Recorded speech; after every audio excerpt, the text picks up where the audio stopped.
Uganda's capital, Kampala, is a typical African city. It is noisy, crowded, with a bustling and congested downtown area like many other African cities.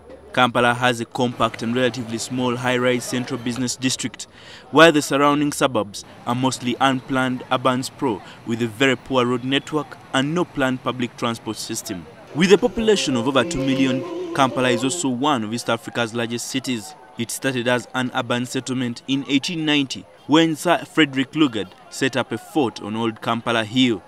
In the intervening years, Kampala grew to become the commercial capital of Uganda.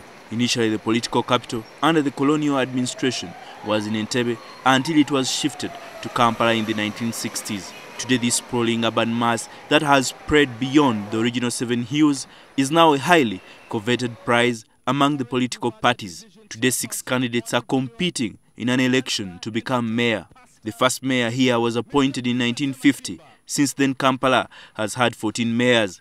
Compared to the other capitals of East Africa, Kampala's development has been the most unplanned and could probably be stunted beyond repair. The Kenyan capital, with its green spaces and buildings on a grid of well-spaced streets and avenues, has the look of a planned metropolis. Although it has unmistakable decay in many places, it is a relatively clean city where the local council seems to work, and one that is not overwhelmed by garbage and chaos of Kampala. Here, efforts have been made to try and regulate the public transport system. Streetlights are functional, especially in the central business district. Similarly, Kigali in Rwanda is emerging as a well-planned city. The road network has been reworked and streamlined. Local ordinances are enforced to enforce hygiene and beauty of the city. Efforts have been made to streamline the public transport system. Even if the city relies on the matatus and boda-bodas, they are not managed in a chaotic manner typical of Kampala. Here in Kampala, more than 60% of the population lives in unplanned settlements. Indeed, even some of the upmarket residential areas in Kampala are a little more than rich men's slums, with clear lack of access to utilities and amenities like clean water, road infrastructure, rutted and potholed dirt roads are the norm rather than an exception.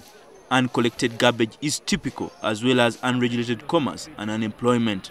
Because the residents have been left to their devices, traffic jams are typical. Construction is unregulated, leading to unplanned buildings, several of which have collapsed, killing people. And because of the high cost of accessing basic necessities like clean water, people continue to draw water from contaminated and unprotected spring wells, exposing them to health hazards. While this may be due to unrestrained graft and incompetence, it could also be due to the failure to project how the growth of this city is to be managed.